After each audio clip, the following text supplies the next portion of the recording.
Buenas noches. Cerramos las segundas jornadas de movilidad sostenible del diario.es con la ministra de Transportes, Movilidad y Agencia Urbana. Es una de las ministras, una de los ministros del Gobierno que más asuntos tiene entre manos. Estamos encantados de poder tenerla aquí para que, sobre todo, le pueda explicar cuestiones de su departamento a nuestros lectores, pero fundamentalmente a nuestros socios, a los socios del diario.es, que hacen posible que el diario organice asuntos tan interesantes como el que hoy estamos presenciando y pueda hacer una información de servicio público. Ministra, vaya días, ¿no?, que estamos pasando últimamente. Sí. Hoy un buen día, ¿eh? Habrán sido intensos, pero también apasionantes, supongo. Sí. ¿Cómo ha sido este primer Consejo de Ministros después de un fin de semana tan ajetreado? ¿Cómo os mirabais en el...? Bien. La verdad es que con normalidad, ¿eh? Ha sido un Consejo de Ministros en el que además, pues bueno, ya lo sabéis, que hemos pasado a primera lectura la aprobación del anteproyecto de ley de vivienda y, por lo tanto, aparte de otros temas, evidentemente, ¿no?, pero desde la perspectiva del Ministerio, hoy ha sido un buen día, un gran día, porque aprobamos y ponemos en marcha una ley histórica. Una ley histórica que no encaja muy bien en estas jornadas, pero no podemos... Bueno, pero yo tengo que aprovechar, por eso, porque no es cosa menor. Claro, es cosa menor. es muy importante la ley. ¿Qué cuestiones son las fundamentales, las tres fundamentales que cree que va a cambiar esta ley en el mercado de la vivienda en España? Hombre, pues yo creo que sobre todo lo que permite es garantizar un marco estable en el que sí que hacemos efectivo el derecho a la vivienda, que sabéis que está regulado y recogido en la Constitución española en el artículo 47, pero que hasta el momento, ¿no?, y por diferentes actuaciones y diferentes circunstancias, pues en fin, ¿no?, de enajenación del parque público de vivienda y por la inexistencia de un parque público de vivienda, ha hecho prácticamente imposible e inaccesible el acceso a la vivienda en sus formas, ya sea en compra-venta o en alquiler, a la mayoría de ciudadanos y ciudadanas, ¿no? Y por lo tanto yo creo que hacemos posible la reversión de ese modelo que hasta ahora pues, existía en nuestro país, y sobre todo también ofrecemos un marco estable, unos principios generales y rectores del marco de la vivienda, y constituimos, ¿no?, yo lo he dicho eso hoy, pero es muy importante y yo creo que es muy gráfico, el quinto pilar del estado del bienestar, porque difícilmente una persona puede desarrollar su proyecto vital si no tiene una vivienda en la que alojarse, en la que desarrollar los jóvenes, ¿no?, iniciarse un nuevo camino. Una familia, pues en fin, es muy difícil que pueda transmitir valores o asegurar el éxito escolar de sus hijos si no tiene un hogar. Y, en definitiva, yo creo que estamos dando un paso histórico, pero que sobre todo va a beneficiar al conjunto de los ciudadanos y ciudadanas. La ley, entiendo que es una ley compleja, pero algo que está esperando mucha gente, sobre todo estas personas que usted citaba, la gente más joven, que es el mercado del alquiler. ¿Cómo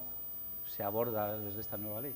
Bueno, pues esta ley introduce mecanismos para contener la subida de los precios y para incluso incentivar la bajada de los precios del alquiler, tanto en las zonas que son tensionadas como en las zonas que no están tan tensionadas. Introducimos incentivos fiscales para atraer al propietario a que alquile a un precio más asequible, y por lo tanto eso le puede salir a cuenta, al pequeño propietario le puede salir a cuenta bajar el precio del alquiler de su vivienda, y por otra parte también introducimos limitaciones a los grandes tenedores, ¿no? Los grandes tenedores, que son personas físicas o jurídicas, en este caso, ¿no?, las personas jurídicas sobre todo, es a las que imponemos la limitación del precio del alquiler al sistema de índice de precios de referencia, ¿no? Por lo tanto, en esta ley se articulan una serie de medidas, pero luego también no olvidemos que hay otros instrumentos, como el Plan de Vivienda para el Alquiler Asequible, en el que pretendemos movilizar cerca de 100.000 viviendas, pues para conformar ese parque público de vivienda que, como os decía anteriormente, pues en fin, ¿no?, ha sido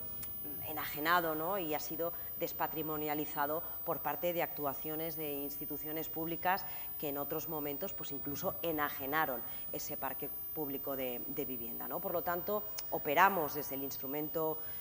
jurídico y normativo que nos proporciona la ley, pero luego también con otros planes, como os decía, el Plan de Vivienda para el Alquiler Asequible, el Plan Estatal de Vivienda, que ahora estamos trabajando en el siguiente, ¿no?, en el que tendrá que ofrecer su marco para el 2022-2025, ¿no? Y yo creo que, en fin, ¿no? Estamos trabajando en la buena dirección y que, como decía antes, va a revertir un modelo pues, que ha hecho inaccesible la vivienda a mucha gente. Usted viene del municipalismo, pero también de puestos relacionados con el clima, con la conservación del medio ambiente. Tenemos, ya no está en su ayuntamiento, ahora tiene responsabilidades nacionales. Tenemos un enorme problema, sobre todo de dos grandes ciudades, por la contaminación. Y la contaminación fundamentalmente producida por los automóviles, los camiones, los autobuses, y tenemos a Europa encima de nosotros, abriéndonos expedientes, poniéndonos multas. ¿Qué cree que va a hacer desde su ministerio para intentar solucionar esto? Estamos en Madrid y Madrid es un caos. Sí, hombre, la verdad es que tenemos un reto, tenemos una obligación y además también tenemos una convicción de que España, nuestro país y especialmente, ¿no?, las ciudades donde se producen estos episodios de contaminación atmosféricas que son tan lesivos, ¿no?, pues para el medio ambiente, pero incluso también para la salud de las personas, cumplamos los objetivos que, insisto, no solo, en fin, nos marca la Unión Europea, sino que además parte de un compromiso, ¿no?, y de esos objetivos que hemos asumido pues dentro de la agenda urbana, de los ODS, y por lo tanto aquí desde el ministerio que yo lidero, ¿no?, que tiene mucho que ver en esto, ¿no?, porque hablamos, pues en fin, ¿no?, de cómo articulamos la movilidad, cómo articulamos el transporte, cómo articulamos la red de infraestructuras, es evidente que nuestras estrategias van dirigidas en ese sentido. ¿Cómo conseguimos que en el 2050, ¿no?, seamos este continente y nuestro país sea neutral climáticamente y que hayan reducido pues, el nivel de emisiones pues en torno a un 90% que nos hemos marcado, como decía, como objetivos? Aquí yo creo que hay que abordar dos cuestiones: la movilidad, es decir, los sistemas de transporte, cómo funcionan, fomentar, como antes yo oía de que decía, pues en fin, el consejero, ¿no?, ese trasvase modal de medios de transporte que son más contaminantes, y en este caso pues el vehículo, hacia medios de transporte que son menos contaminantes, como es el ferrocarril. Hemos hecho una apuesta muy importante, no solo en estos presupuestos, sino que desde hace unos años, ¿no?, hemos hecho una inversión, yo creo, ¿no?, que histórica también en lo que supone, ¿no?, la mejora de la red de infraestructuras ferroviarias, no solo la alta velocidad, sino también en las cercanías, ¿no?, que yo creo que esa es una asignatura pendiente en la que tenemos mucho que mejorar. Tenemos una muy buena red y ofrecemos un buen servicio, pero yo creo que ahí hay margen de mejora. Por lo tanto, la movilidad es un apartado aquí en el que hay que actuar, y luego también en la propia regeneración que planteamos desde el Ministerio de las Ciudades, de los entornos urbanos, de los entornos metropolitanos. La agenda urbana española tiene que servir como base para que los municipios adopten sus propias agendas urbanas y que empecemos, ¿no?, a recuperar el modelo de ciudades que teníamos hace unos años, ¿no?, esa ciudad mediterránea, compacta, compleja, consolidada, en la que teníamos una red de equipamientos de proximidad, pues en fin, muy bien planificados y muy bien previstos, pero que en el momento de la liberación del suelo dio lugar a otro tipo de ciudad, ¿no?, en el que se construían barrios que tenían menos densidad, que imponían, ¿no?, una sujeción al vehículo privado, al vehículo a motor, y que por lo tanto, pues en fin, desde el punto de vista de la sostenibilidad no eran el mejor modelo, ¿no? Por lo tanto, también actuar de la mano de las ciudades para volver a recuperar los espacios para el ciudadano, para el peatón, para promover sistemas de transporte y movilidad activa como la bicicleta, ¿no? Pues yo creo que ahí también hay estrategias, pero también hay fondos. Claro, ¿esto cómo se hace? Porque el panorama que usted dibuja recuerda un poco a los carteles de la campaña electoral del PSOE de 1982, estos tan ideales y tan bonitos, pero en Madrid no sé si hemos llegado a vivir eso alguna vez. Tenemos un problema, luego hablaremos del tren, que es muy interesante, tenemos un problema de contaminación atmosférica porque los vehículos, tanto privados como públicos, que se mueven en las ciudades, están todavía alimentados por combustibles fósiles. Hay un asunto muy concreto en Madrid, se ha hecho hace apenas 3 años la renovación de casi todo el parque de autobuses, y se ha hecho con autobuses de gas. ¿Está el Ministerio pensando también promocionar el gas, quiero decir, con autobuses de gas, un combustible fósil que al final tiene un efecto en el medio ambiente, incluso a veces, en determinados momentos, superior al que pueda tener un motor de explosión de gasolina o diésel? Y además emite unas micropartículas que también se sabe ya que no son buenas para la salud porque se alojan en los pulmones. ¿Está el Ministerio también, qué recetas tiene, por ejemplo, para el transporte por carretera? Porque ya hay una tecnología de vehículos eléctricos, camiones eléctricos, ya hay dos grandes compañías que están fabricando, ya hay una compañía española que está fabricando autobuses eléctricos. Yo he estado en Francia, en el sur de Francia este verano, y me maravilló unos autobuses articulados, fantásticos, que van por todas las landas, y cuando vi que eran Irizar, eran fabricados en España. ¿Por qué tenemos esta tendencia a ir por detrás? ¿Por qué estamos todavía comprando gas cuando ya hay tecnología eléctrica que es indudablemente para la ciudad mucho mejor? Bueno, yo creo que ahí estamos dando un salto cualitativo y cuantitativo a partir de la aplicación, ¿no?, y de la ejecución de los fondos de Next Generation, ¿no?, que van vinculados al plan de recuperación, transformación y resiliencia. Hemos activado ya ayudas, diferentes líneas de subvenciones, en primer lugar, también desde el Ministerio de Transición Ecológica y Reto Demográfico, pues para fomentar, ¿no?, la sustitución del vehículo privado a favor, ¿no?, de vehículos pues, eléctricos y que bueno, dependen de energías renovables, y también desde el Ministerio de Transportes, Movilidad y Agenda Urbana, con las últimas subvenciones que hemos aprobado, también pretendemos esa transformación de las flotas de los vehículos, no solo públicos, sino también, ¿no?, de las empresas de transportes colectivos, ¿no?, incentivarlos para que cambien esa flota de transportes a vehículos pues, menos contaminantes y que sobre todo basan, pues, en fin, ¿no?, se basan en las energías renovables, ¿no? Estamos convencidos de que la sustitución tiene que ser hacia esos vehículos que son menos contaminantes, hidrógeno, vehículos eléctricos, pero también es verdad que no siempre, ¿no?, en todas las tipologías de vehículos las tecnologías, ¿no?, y las alternativas están igualmente avanzadas, ¿no? Por lo tanto, el compromiso en ese sentido, y estamos trabajando en esa dirección, en subvencionar aquello que sea más limpio, pero también sabiendo, ¿no?, que hay un camino por transitar, hay un camino que recorrer, y allí donde no hay alternativas, pues en fin, ¿no?, ofrecer al menos un periodo transitorio de adaptación a esos vehículos que todavía no pueden, ¿no?, adaptarse a esas energías renovables 100% limpias, ¿no? También tenemos un problema, ¿no?, que es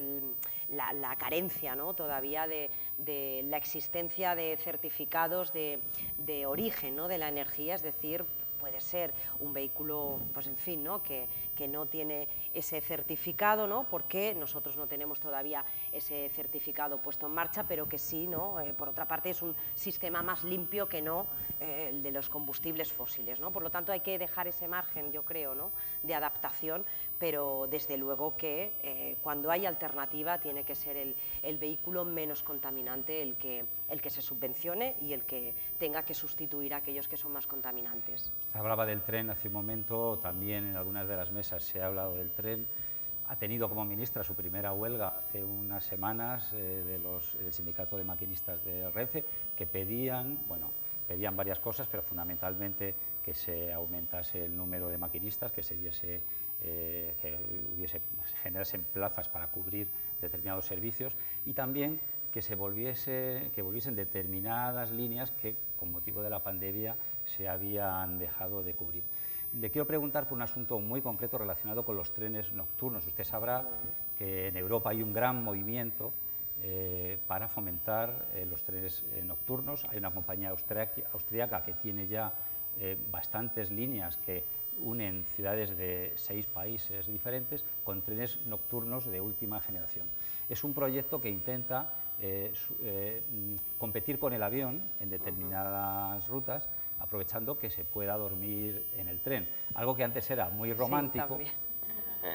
y que ahora en España no podemos hacer porque ya no hay ningún tren que nos permita. ¿Está el Ministerio observando lo que está ocurriendo en Europa este movimiento que es realmente, creo que bastante interesante y que pues utiliza una infraestructura que ya existe y es realmente muy económico desde el punto de vista de la contaminación. Tiene el Ministerio, por ejemplo, Barcelona está pensando en cómo unirse a Europa mediante ese sistema, utilizando además un túnel que está infrautilizado, que ha costado un dineral hacer, que pasa por debajo de los Pirineos. ¿Tiene el Ministerio algún plan para unirse a esta...? Hombre, desde luego que este es un proyecto interesante que conocemos, que estamos analizando y que desde luego pues, dentro de nuestros objetivos también está el de reforzar, ¿no?, ese espacio ferroviario único europeo que nos permita, pues en fin, ¿no?, mantener la continuidad bueno, y sobre todo mejorar, ¿no?, la prestación del servicio ferroviario no solo en nuestro país, sino dentro de España, sino que también nos pueda permitir conectarnos mejor con Europa. Yo creo que es una muy buena alternativa, es una muy buena propuesta. Nosotros siempre hemos apostado por que se produzca ese trasvase modal del avión al tren cuando sea posible, y eso se está produciendo de hecho de una manera natural. Allí donde hay una alternativa al avión en ferrocarril se está utilizando, ¿no?, por los ciudadanos, y estamos convencidos de que tenemos que seguir ahondando en esa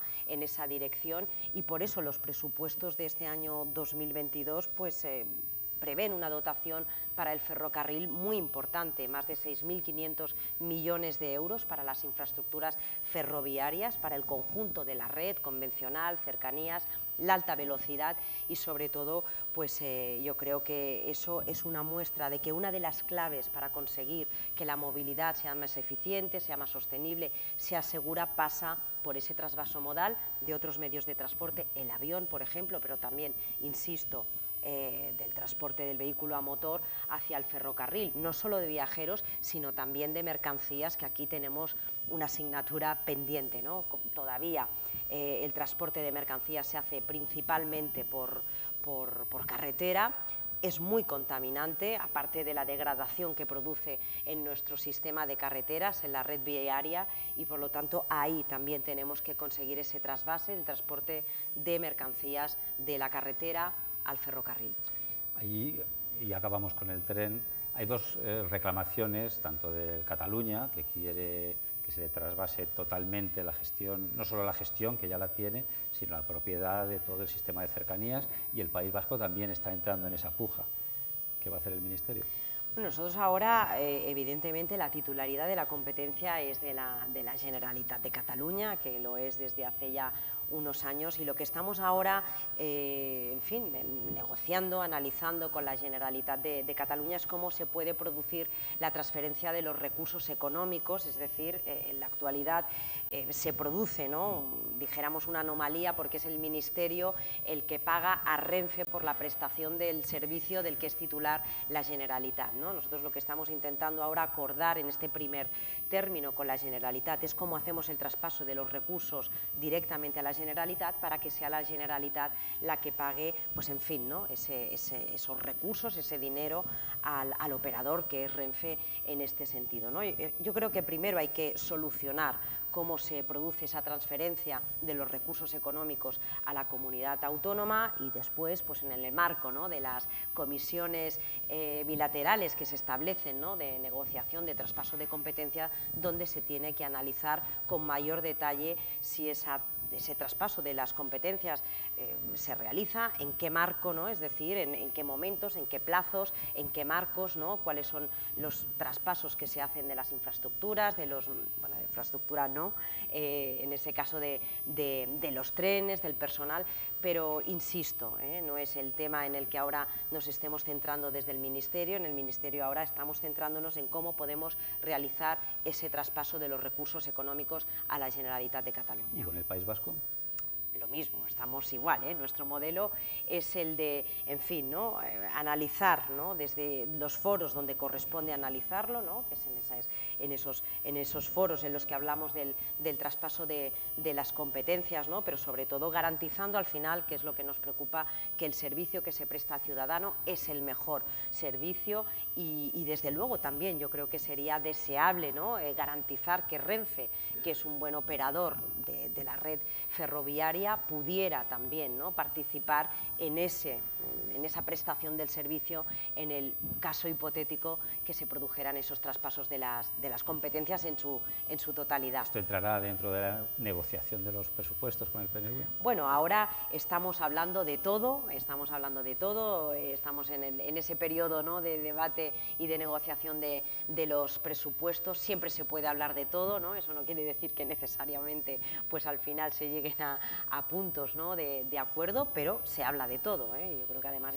este gobierno pues siempre ha apostado por el diálogo, por plantear todos los temas que se estimen convenientes por las partes, pero bueno, en fin, hay que abordar los temas con el rigor, en los foros que corresponden y por lo tanto, pues en fin, ¿no?, yo parto de eso, ¿no?, de no tratar cuestiones como esa, ¿no?, que son cuestiones mollares, que son cuestiones muy importantes, apresurados por la negociación de los presupuestos, pero abiertos a hablar de todo, evidentemente. Tenemos un tema muy caliente también, que es el de los peajes de las autovías. ¿Cómo está el Ministerio preparando ese asunto? Porque ahí se están barajando diferentes posibilidades, si todo el mundo va a pagar lo mismo, si unos van a pagar menos que otros, si los que están más próximos a determinadas zonas si va a haber arcos que automáticamente lean las matrículas. ¿Qué está barajando el Ministerio en esto de los peajes, que está asustando mucho a la gente? Bueno, tenemos claro,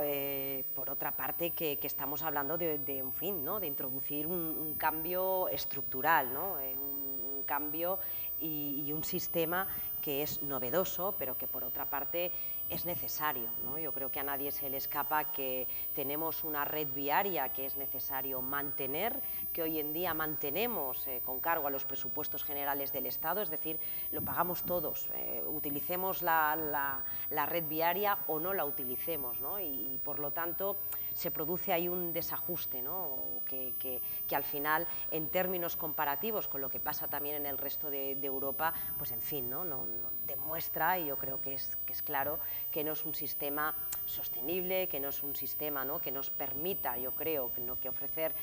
pues en fin, ¿no?, unos estándares óptimos de calidad y de seguridad, y por lo tanto desde esa perspectiva nosotros abordamos este debate, que debe ser un debate sereno, transparente y un debate que suscite los consensos necesarios por parte de los agentes implicados, por parte de las autoridades también competentes, las comunidades autónomas, los agentes sociales, los partidos políticos, y por lo tanto en ese momento estamos, en el momento de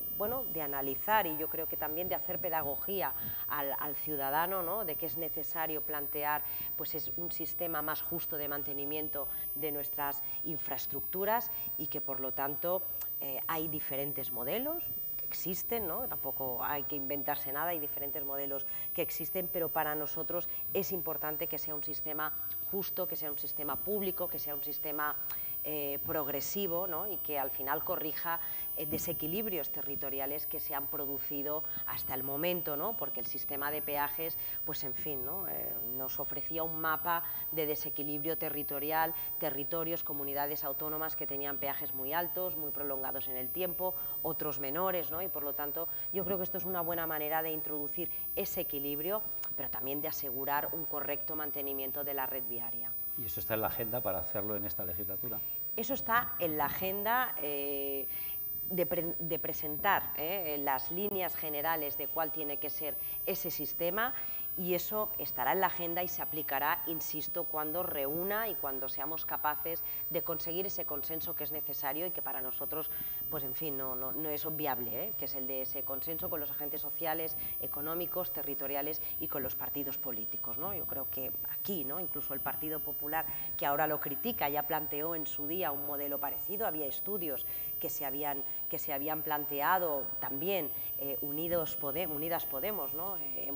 Hemos tratado este tema, ¿no?, incluso públicamente. Ellos también se han mostrado partidarios de introducir un sistema que garantice la sostenibilidad y la eficiencia y la seguridad de nuestra red, y por lo tanto de eso se trata, ¿no?, de suscitar consensos y poder explicarlo bien a la ciudadanía, pero que en cualquier caso también transmitir un mensaje de tranquilidad, porque para nada nos situaremos en el sistema de peajes tal y como, en fin, ¿no?, tradicionalmente se nos viene a la cabeza cuando hablamos de los sistemas de tarificación. No serán los peajes que hasta ahora hemos tenido que pagar en las autopistas. El avión como sistema de transporte está en estos momentos en la picota precisamente por la contaminación. Estamos en plena polémica por la ampliación del aeropuerto de Barcelona, que de momento parece que está paralizada, pero a mí me dicen que no está tan paralizada. ¿Está buscando el Ministerio una salida a ese conflicto? No, nosotros, nuestro planteamiento y el planteamiento que hicimos en su día es el mismo planteamiento que hemos mantenido, es decir, planteamos un proyecto de ampliación del aeropuerto de Barcelona, que bueno, era una inversión muy importante, era una inversión de 1.700 millones de euros y que pretendía pues en fin, convertir el aeropuerto del Prat en un hub intercontinental y además pues observando y cumpliendo todos los requerimientos medioambientales que bueno, pues que son necesarios cumplir en un proyecto de esas dimensiones. Habíamos alcanzado un acuerdo con la Generalitat de Cataluña que en fin, ¿no?, decidió impulsar este proyecto, consciente de que estábamos hablando de un proyecto de país y no solo para España, sino también para Cataluña, pero en fin, en un momento decidió pues replantearse esa decisión. Entendimos que no se daban los consensos necesarios y por lo tanto, entendiendo que este es un proyecto que no se puede tirar adelante en contra de la voluntad del territorio en el que se encuentra, pues decidimos no incluirlo en el DORA II, que es el documento en el que se regulan estas inversiones. A partir de ahí siempre hemos mantenido pues la defensa de un proyecto que es estratégico, insistimos que iba a ser un proyecto que iba a generar un impacto muy positivo, pues en fin, ¿no?, en la economía, también pues en la conectividad de nuestro país y además que también nos comprometíamos a hacer desde el más escrupuloso respeto al medio ambiente y la mínima afectación posible, introduciendo las medidas compensatorias que fueran necesarias y que incluso pudiera ser un ejemplo de crecimiento de una infraestructura que crece, pero que a su vez lo hace, ¿no?, respetando el medio ambiente, el desarrollo sostenible, al fin y al cabo. Nosotros siempre hemos mantenido esa posición, tampoco nos han llegado otras propuestas por parte de la Generalitat, al menos formalmente, y ahí está ese proyecto, por si la Generalitat considera bien replantearse y recuperar el acuerdo, ¿no?, que se alcanzó en su día, porque desde luego no es un proyecto que yo creo que se pueda menospreciar y mucho menos renunciar a él. El Gobierno de España no lo hace, pero esperamos que se reúna ese consenso por parte de la Generalitat de Cataluña. Ya para terminar, porque me están enseñando el cartel de que se nos ha acabado el tiempo, usted era alcaldesa de Gavà. ¿Algún día soñó que le iban a hacer ministra de un ministerio tan entretenido? Pues no lo soñé en ningún momento y la verdad es que, bueno, también la dedicación a la alcaldía de tu pueblo, de tu ciudad, también es algo apasionante, ¿no? Y sobre todo, pues en fin, ¿no? No lo soñé, pero la verdad es que para mí supone un reto increíble y además estoy también muy contenta de poder ser ministra de este ministerio que también se ha definido como el Ministerio de las Ciudades, ¿no? Por lo tanto, esa vocación de proximidad que tiene ahora el Ministerio, ¿no?, ese reconocimiento del papel transformador que han hecho las ciudades, los pueblos, los municipios, los alcaldes y las alcaldesas, que por aquí veo algunas compañeras, pues la verdad es que yo creo que ahora, ¿no?, encuentran en este ministerio, ¿no?, pues un referente en el que sentir, ¿no?, que su acción transformadora pues inspira las grandes políticas que debemos trazar desde el Ministerio, grandes políticas que son estratégicas, pero que al final pues también tomamos como referente lo que se ha hecho en los pueblos y en las ciudades, ¿no? Por lo tanto, esa experiencia previa, no solo mía, sino también de otras ministras que vienen del mundo local, yo creo que va a asegurar que esas transformaciones que ahora en este país estamos abordando, la transformación ecológica, digital, pues desde luego van a tener muy en cuenta pues el territorio en el que se asientan, que son los pueblos y las ciudades, ¿no? Y vamos a incorporar esa visión. Le entregaba al inicio de la entrevista nuestra última revista, que se titula El grito de la España interior. Su ministerio tiene una gran responsabilidad de lo que está ocurriendo allá o de lo que no está ocurriendo allá. ¿Qué planes concretos tienen, por ejemplo, en el asunto este de la movilidad, que es un tema fundamental, sobre todo para la gente que aún sigue viviendo allí, que no puede disfrutar de muchos servicios porque no tiene como... Son gente mayor y no tiene cómo salir de sus pueblos, ni para ir al médico. No, y antes lo comentábamos también, es decir, y eso es una realidad que se produce en España, que el 80% de la población se concentra en el 20% del territorio y que tenemos a 5.000 municipios más o menos con menos de 100 o 1.000 habitantes y por lo tanto, en fin, es uno de los grandes retos que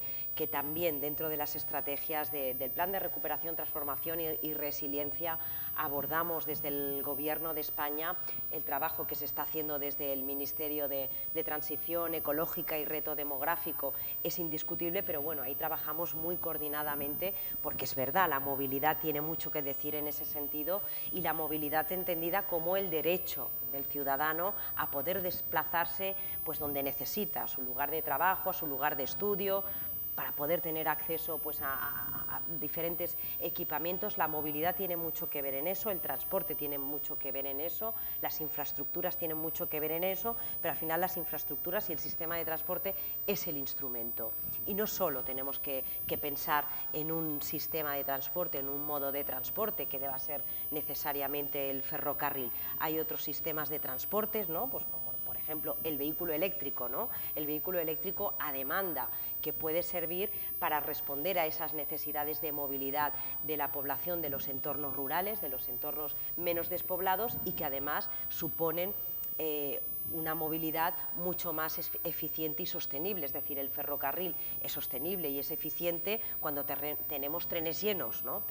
Trenes que nos conectan, pero trenes llenos. Si no van llenos, los trenes no son ni sostenibles ni son eficientes, ¿no? Por lo tanto, dentro de las estrategias de movilidad, que estamos trabajando ahora en la estrategia de movilidad segura, sostenible y conectada y del desarrollo reglamentario de esa estrategia, que será la ley de movilidad, pues está también como objetivo cómo conectamos, ¿no?, la España vaciada, cómo hacemos posible que no solo los ciudadanos se puedan desplazar, sino que también sean territorios a los que les damos posibilidades, ¿no?, de crecimiento económico, de desarrollo social y urbano y por lo tanto, en fin, ¿no?, yo creo que dentro de todas las estrategias que hemos articulado, vamos a hacer posible, ¿no?, que cuanto menos podamos corregir esos déficits, ¿no?, que la España vaciada, que esos municipios más despoblados tienen en España. Pues muchas gracias, ministra. Lo que ha dicho no solo lo han escuchado nuestros lectores y socios, sino que queda grabado, son compromisos. Sí, no. Ya algún día, lo ratifico, allá donde haga falta. Algún día la llamaremos. Esto prometió y no ha cumplido. No, me llamarás para decir, lo prometió y lo ha cumplido. Eso espero. Muchas gracias. Así terminamos las segundas jornadas de movilidad sostenible del diario.es y recordando que todo esto es posible gracias a nuestros más de 60.000 socios. Muchas gracias por vuestra atención, muchas gracias a todos los panelistas y muchas gracias a la Federación Española de Municipios y Provincias que hoy nos ha acogido en esta sede.